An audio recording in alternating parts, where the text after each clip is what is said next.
السلام على أشرف الأنبياء والمرسلين وعلى آله وصحبه ومن تبعهم بإحسان إلى يوم الدين اما بعد. محترم حضرات، اللہ تعالیٰ کا فضل و کرم ہے کہ آج تیسرا پارہ ہم نے پڑھا ہے.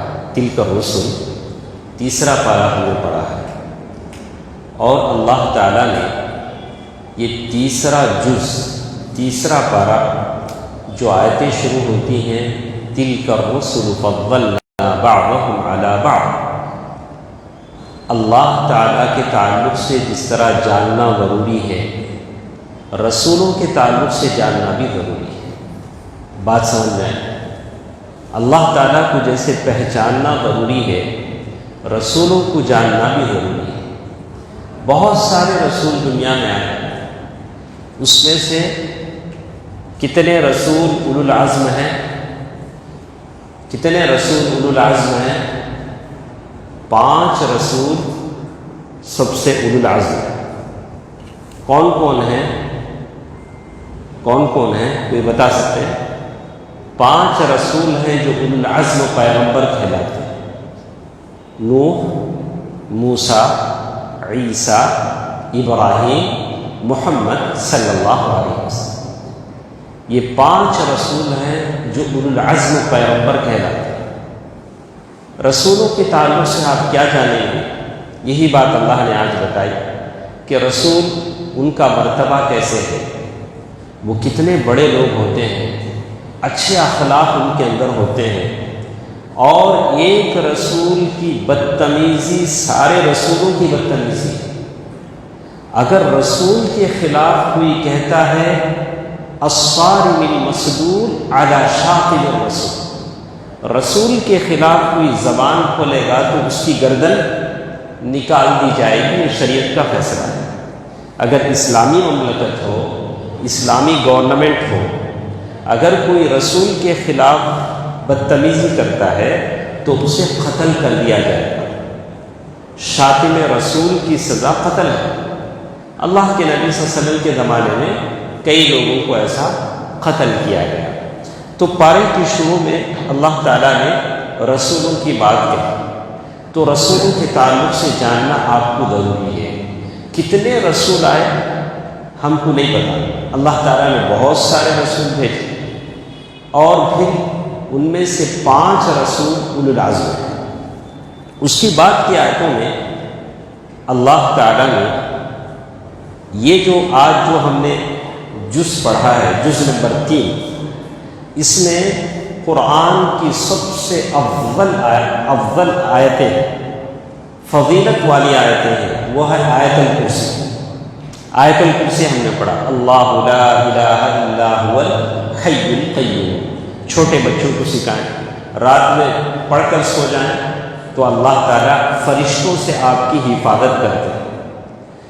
اور اس میں 2 چیزیں ہیں، الحی القیوم، اللہ تعالیٰ کے نام الحی القیوم. اور اس پارے میں 2 جگہ اللہ نے اس کو استعمال کیا ہے. تو الحی القیوم اللہ کا اسم اعظم ہے. اسم اعظم بولے تو کیا ہے کہ جانتے ہیں؟ اللہ کے ایسے نام جس کو لے کر آپ دعا کریں تو آپ کی دعا قبول ہو جائے. اللہ تعالیٰ آپ کی دعا کو قبول کرے. وہ 2 نام کون سے ہیں؟ الحی القیوم، اللہ ہمیشہ سے زندہ ہے، زندہ رہے گا، زندہ ہے. القیوم، اللہ تعالیٰ ساری چیزوں کو تھامنے والا ہے. آسمان، زمین، کائنات، ساری چیزیں اللہ تعالیٰ نے تھامے رکھی. تو آیت الکرسی میں اللہ تعالیٰ کے اچھے اچھے نام ہیں. اور پھر ان آیتوں میں، اس جز میں اور کیا باتیں ہیں؟ اللہ تبارک و تعالیٰ نے اس پارہ نمبر 3 میں خرچ کرنے کی طرف توجہ دلائی. آپ اپنا مال اللہ کی راہ میں خرچ کریں، مسجد کے لیے خرچ کریں، علماء کے لیے خرچ کریں، دین کے لیے خرچ کریں. جگہ جگہ اللہ تعالیٰ نے آج کی اس پارے میں ہی بات کہی، انفقوا من طیبات ما کسبتم، جو کچھ تم کماتے ہو اس میں سے اچھا مال خرچ کرو، کیا ہوگا؟ کمثل حبۃ انبتت سبع سنابل فی کل سنبلۃ مئۃ حبۃ، اللہ تعالیٰ تمہارے خرچ کیے ہوئے مال کو بڑھائے گا، ایک بیج میں سے خوشے خوشے نکلتے ہیں، ویسے تمہارا مال ترقی کرے گا، اللہ تعالیٰ تمہارے مال کو بڑھائے گا۔ تو جتنے لوگ مر چکے ہیں اگر ان سے پوچھا جاتا تو وہ کہیں گے کہ اللہ ہم کو دوبارہ زندہ کرتا تو ہم اللہ کی راہ میں خرچ کرتے۔ رمضان کا موقع ہے، اللہ نے جو پیسہ دیا ہے خرچ کیجیے، زکوٰۃ ادا کیجیے، نفلی صدقات ادا کیجیے، وہی باتیں اللہ تعالیٰ نے یہاں کہی ہیں۔ اور ان آیتوں میں اللہ تعالیٰ نے بہت ساری باتیں اس جز میں اللہ تعالیٰ نے کہی، اور کبھی اللہ تبارک و تعالیٰ نے اسی جز نمبر 3 میں آیت الدین کہتے ہیں قرض کی آیت، سب سے بڑی آیت، قرآن کی سب سے بڑی آیت جز نمبر 3 میں، جس میں قرض لینے دینے کے آداب بتلائے گئے۔ اللہ کے نبی صلی اللہ علیہ وسلم نے بھی قرض لیا ہے، قرض لینا دینا نبی کی سنت ہے، لیکن آج لوگ صرف لینا جانتے ہیں، کیا نہیں جانتے ہیں؟ دینا نہیں جانتے، لوگ صرف قرض لینا جانتے ہیں۔ اب وہ لوگ پلان بنائے رکھتے ہیں، یہ ہفتہ ان سے لیا تو آئندہ ہفتہ ان سے، انہوں بھول جاتے ہیں۔ تو اللہ کے نبی صلی اللہ علیہ وسلم نے ایسے آدمی کی جنازے کی نماز نہیں پڑھی جن پر قرضہ تھا۔ تو قرض لینا دینا سنت ہے، اس کے آداب بتلائے گئے۔ آپ جو بھی قرض لے دیں اسے لکھیں، آیت مدائنہ قرض والی آیت میں بتایا گیا کہ آپ اسے لکھیں۔ اور پھر اسی جز نمبر 3 میں جنگ بدر کا ذکر کیا گیا، اور اہل کتاب ان سے کیسے آپ بات کریں، عیسائیوں کے سامنے کیسے دعوت کریں، اور اس کے بعد بہت اہم باتیں ہمارے ساتھ ہیں، میں آپ کو بتاؤں گا، ذرا صبر سے سنیں۔ ایک چیز کا یہاں اس جز نمبر 3 میں ذکر کیا، وَإِذْ قَالَتِ امْرَأَةُ عِمْرَانَ رَبِّ إِنِّي نَذَرْتُ لَكَ مَا فِي بَطْنِي مُحَرَّرًا فَتَقَبَّلْ مِنِّي۔ اللہ کی نیک بندی تھی، انہوں نے اللہ تعالیٰ سے دعا کی، یا اللہ میرے پیٹ میں جو بچہ ہے وہ بچہ میں تیری خدمت کے لیے وقف کر دیتی، بچہ پیدا نہیں ہوا، محررًا فتقبل منی، یا اللہ اس بچے کو قبول فرما۔ یعنی کس نے کہا؟ مریم کی ماں نے یہ دعا کی، مریم نے نہیں، مریم کی ماں نے دعا کی۔ اذ قالت امرأة عمران کی بیوی نے دعا کی۔ تو ایک عورت کی دعا کی برکت کیا ہوتی ہے؟ دیکھیے، فلما وضعتها، جب اس عورت کو ڈیلیوری ہوئی، بچہ اس نے جنم لیا، تو انہوں نے یہ نیت کی تھی کہ لڑکا ہوگا، مرد ہوگا، خدمت کرے گا، مسجد کی خدمت کرے گا، لیکن جب جنم دیا تو وہ لڑکی تھی۔ تو اللہ سے بات کرنے کا سلیقہ آنا چاہیے۔ آپ جب بھی دعا کریں اللہ سے بات کرنے کا سلیقہ آنا چاہیے۔ انہوں نے اللہ سے کہا، ربی انی وضعتها انثى، اے اللہ میں نے لڑکی کو جنم دیا ہے۔ وہ عورت کیا کہہ رہی ہے؟ اے اللہ میں نے لڑکی کو پیدا کیا ہے۔ اب اللہ سے یہ جھگڑنے نہیں لگی، یا اللہ میں نے لڑکا مانگا تھا تو نے لڑکی دے دیا، نہیں، لڑکی تو ہوئی ہے، لیکن یہ کہہ رہے کہ انی وضعتها انثى اللہ اعلم بما وضعت، یعنی اللہ کو معلوم ہے کہ اس نے کیا جنم دیا ہے۔ تو اسی لیے دعا کرتے وقت، اللہ سے مانگتے وقت ادب سے، طریقے سے مانگنا چاہیے۔ یعنی آپ ہی نہیں کہ یا اللہ تو ایسا کرتا ہے، میرے ساتھ ایسا ہوتا ہے، ساری مصیبتیں میرے اوپر آتی ہیں، ساری بیماریاں ہمارے گھر میں آتی ہیں، نہیں، اللہ سے شکوہ شکایت نہیں کرنا چاہیے۔ اس عورت کی دعا کی برکت کو دیکھیے، اللہ تعالیٰ نے اس عورت کی دعا کی برکت سے جب وہ بچی پیدا ہوئی تو وہ مریم تھی، اور پھر اس مریم کے پیٹ سے اللہ نے عیسیٰ علیہ السلام کو پیدا کیا بغیر باپ کے، اور پھر مریم کو جب زکریا علیہ السلام نے دیکھا کہ مریم ایسی اللہ والی خاتون ہیں کہ جنت کے میوے اس کے لیے آتے، تو ان کو بڑا تعجب ہوا۔ تو انہوں نے کہا کہ اے اللہ، جب مریم کو بے موسم کے پھل کو دے سکتا ہے، جنت کے میوے دے سکتا ہے، تو 120 سال کی عمر میں مجھے بچے کیوں نہیں دے سکتا؟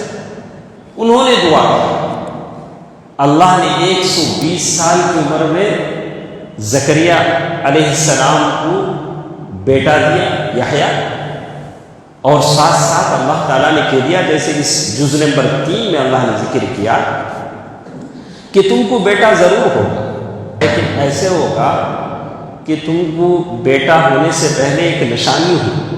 کیا نشانی ہوگی؟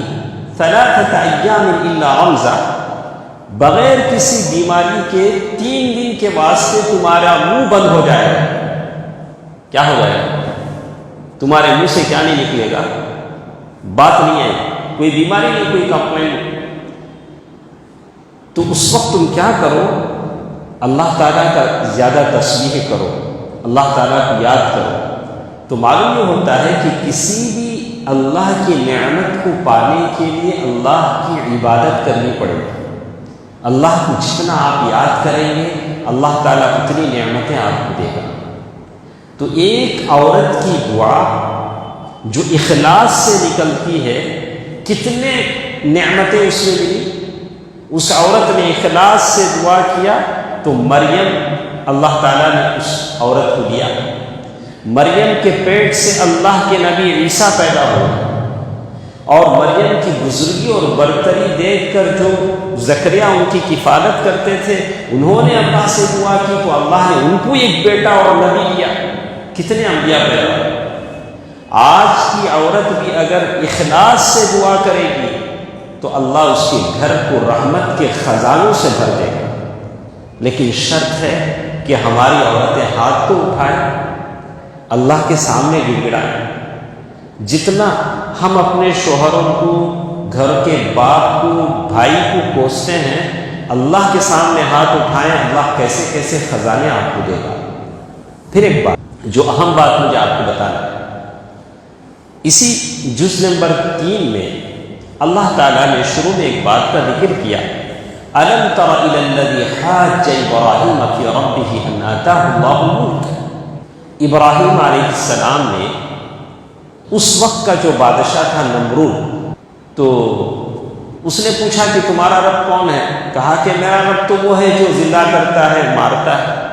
تو اس نے کہا کہ میں بھی زندہ کرتا ہوں، مارتا ہوں۔ جاہل تھا، احمق تھا، جس قیدی کو آزاد ہونا تھا اس کو قتل کر دیا، جس کو قتل ہونا تھا اس کو چھوڑ دیا۔ دیکھو، میں بھی زندہ کرتا ہوں، مارتا ہوں۔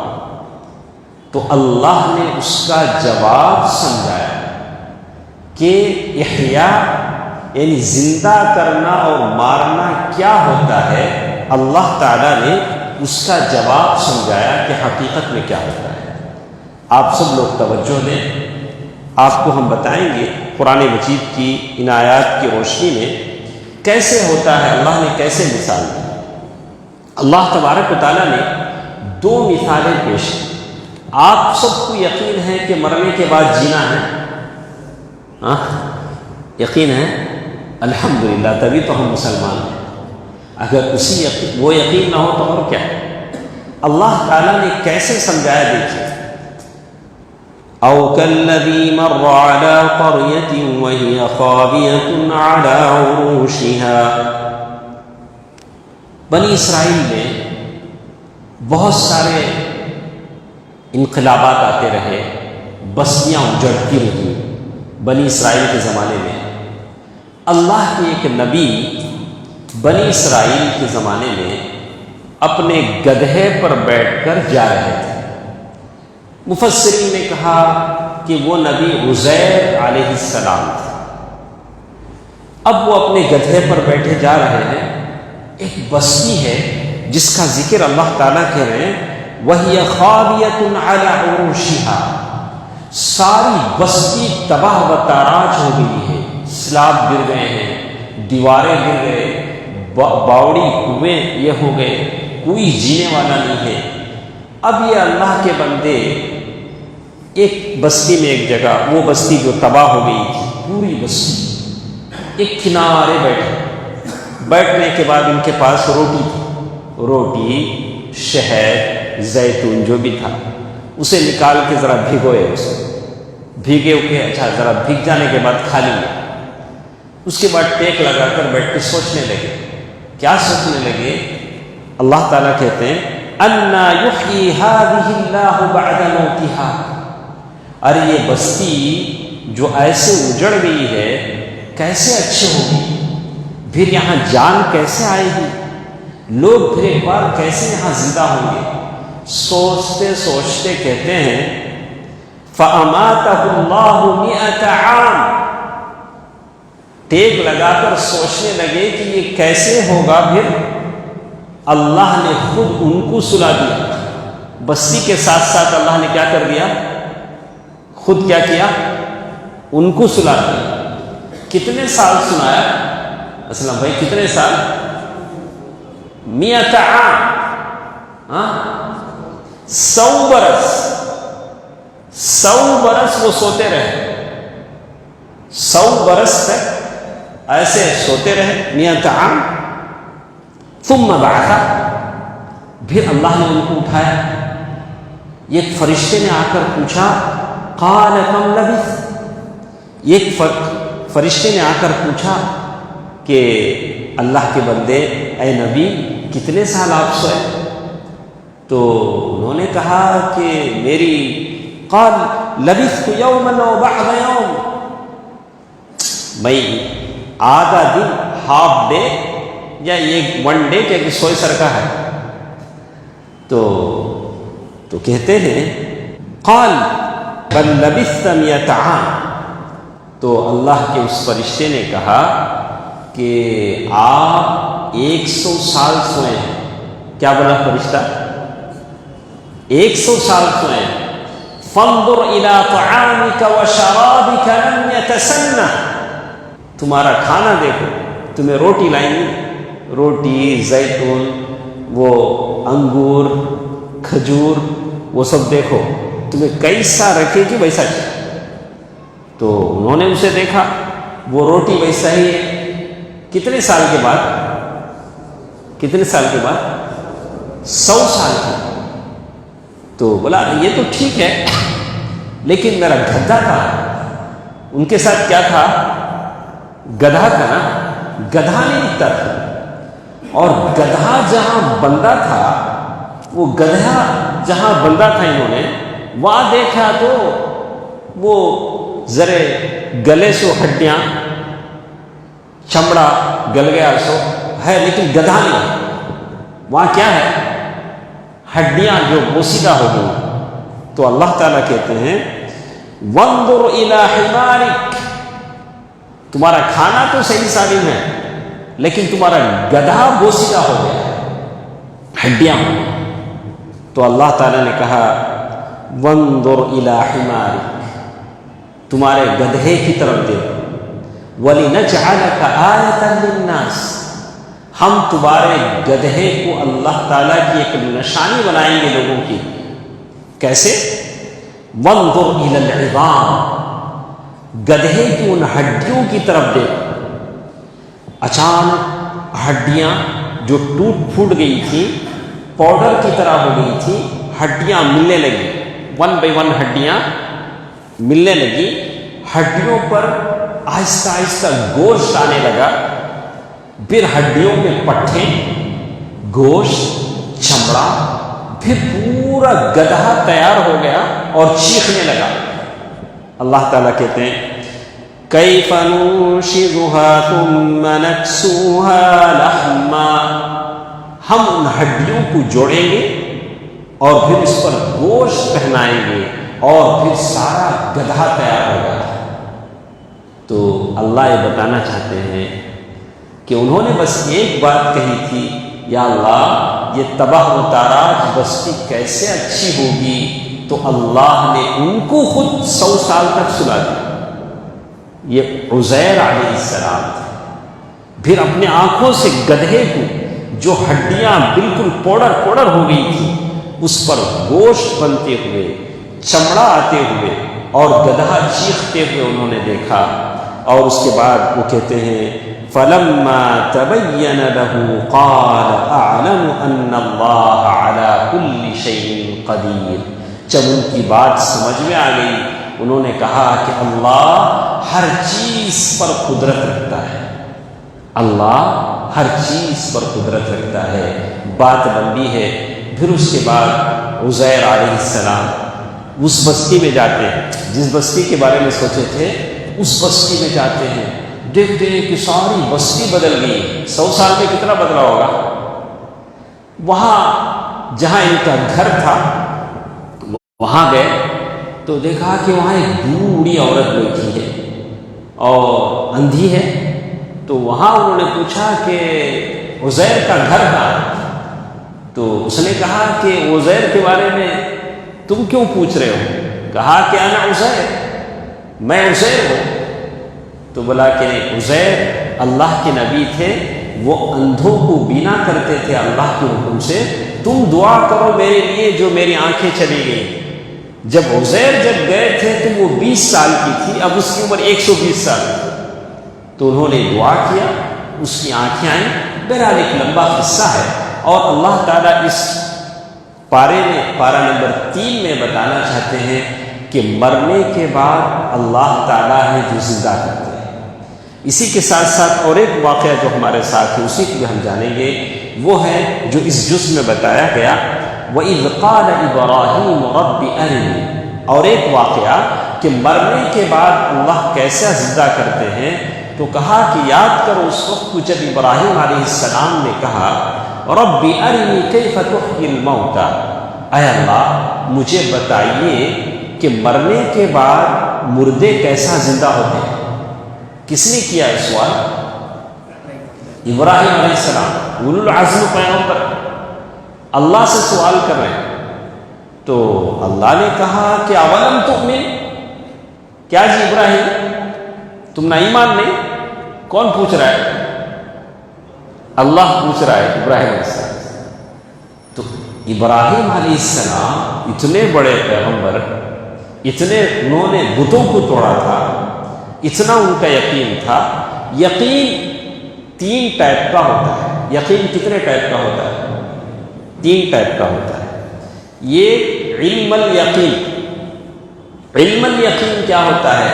اسلم بھائی بولے میرے پاس ورجنل شہد ہے، بولنے والے اسلم بھائی، میں مان لیا۔ اسلم بھائی بولے تو صحیح بولے رہے۔ علم الیقین یعنی میرے نالج میں آ گیا، یقین ہو گیا کہ ان کے پاس شہد ہے۔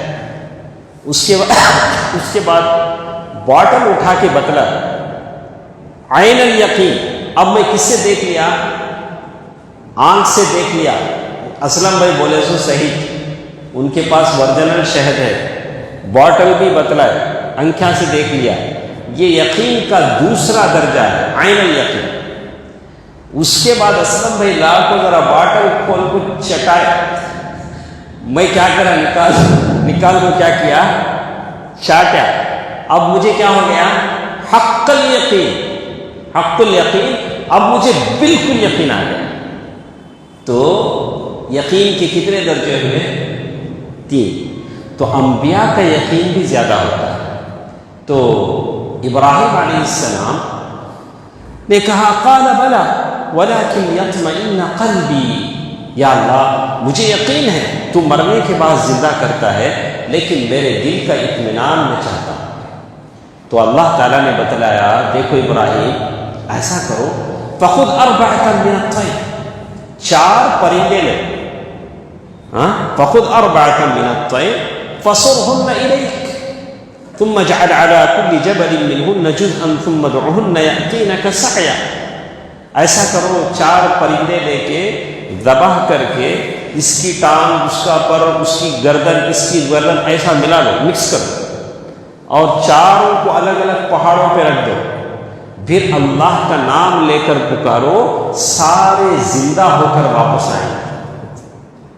تو معلوم یہ ہوتا ہے کہ جز نمبر 3 میں اللہ تعالیٰ نے آپ کے اور میرے ایمان کو مضبوط کیا کہ مرنے کے بعد دوبارہ زندہ ہونا ہے، اللہ تعالیٰ کے پاس حساب و کتاب دینا ہے۔ تو آخر میں اپنی بات ختم کرتے ہوئے اسی جز کی ایک بات میں آپ کو بتاؤں گا، لا تبطلوا صدقاتکم بالمن والاذى۔ اللہ تعالیٰ نے ایک حکم یہ بھی دیا، اللہ نے ایک مثال دے کر سمجھایا کہ ایک آدمی ہے جس کا سارا کمائی ایک باغیچے پر چلتا ہے، اور اس آدمی کے چھوٹے بچے ہیں، کمزور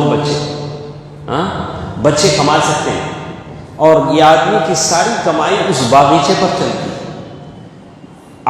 اصاب اعصار فیہ نار فاحترقت، کیا ہوا؟ اچانک اس باغیچے میں آگ لگ گئی، سارا باغیچہ جل کر خاکستر ہو گیا۔ اب کیا ہوگا؟ اس آدمی کے پاس کوئی دوسرا عمل بھی نہیں، بچے چھوٹے ہیں، تو اس کا سارا باغیچہ جل گیا۔ تو اللہ تعالیٰ بتانا ہی چاہتے ہیں کہ اپنے لیے کوئی آخرت کا توشہ تیار کریں۔ جب اللہ تعالیٰ نے مال دیا ہے، اللہ تعالیٰ نے آپ کو دولت دی ہے، تو آخرت کا توشہ تیار کر لو، اللہ تعالیٰ کی راہ میں خیرات کرو۔ اور ساتھ ساتھ اللہ نے کہا لا تبطلوا صدقاتکم بالمن والاذى، اگر تم صدقہ دیتے ہو تو تم اس کے ساتھ ساتھ احسان مت بتاؤ۔ بہت سارے ہیں کھانا ڈالیں گے، کھانا ڈال کے کھانا اچھا ہے، کپڑا دے کے کپڑے اچھے ہیں، بولا اچھے ہیں پوچھتے تو ٹھیک ہے، لیکن کتنے لوگوں کے سامنے ہم پوچھیں لا تبطلوا صدقاتکم بالمن والاذى کالذی ينفق مالہ رئاء الناس۔ بہت ساری باتیں ہمارے ساتھ ہیں، یہی چند باتیں آج کے لیے کافی ہیں۔ تو اس میں 2 چیزیں میں نے آپ کے سامنے کہی ہیں، اور آخر میں یہ پارہ جہاں ختم ہوا ہے، اللہ تبارک و تعالیٰ نے عیسیٰ علیہ السلام کا ذکر کیا، ان اللہ ربی وربکم فاعبدوہ، بے شک اللہ میرا بھی رب ہے تمہارا بھی رب ہے، فاعبدوہ، اسی کی عبادت کرو، ھذا صراط مستقیم، یہی سیدھا راستہ ہے۔ تو اللہ تعالیٰ کے فضل و کرم سے یہ چند باتیں تھیں جو میں نے اس جز کے تعلق سے آپ کے سامنے کہیں۔ انشاءاللہ اللہ کی توفیق سے کل انشاءاللہ ہم لوگ جز نمبر 4 لیں گے۔ تو آج جز نمبر 3 میں جو سب سے کلیدی اساسی بات ہمارے ساتھ تھی وہ یہ کہ مرنے کے بعد دوبارہ زندہ ہونا ہے۔ کیسے زندہ ہونا ہے؟ اللہ نے 2 مثالیں آپ کے سامنے کی، اور تیسری چیز جو ہمارے ساتھ بہت ساری باتوں میں تھی کہ اللہ کی راہ میں ہم پیسہ خرچ کریں، جو کچھ اللہ نے دیا ہے خرچ کریں تاکہ ہمارے لیے زاد راہ ثابت ہو سکے۔ اللہ تعالیٰ سے دعا ہے کہ اللہ تعالیٰ جو کچھ ہم قرآن سنتے ہیں اس پر مجھے اور آپ کو عمل کرنے کی توفیق دے۔ اللہ تعالیٰ قرآن کو ہمارے لیے سفارشی بنائے۔ اللہ تعالیٰ قرآن کی برکتیں، ثمرات مجھے اور آپ کو عطا فرمائے، آمین۔ والسلام علیکم ورحمۃ اللہ وبرکاتہ۔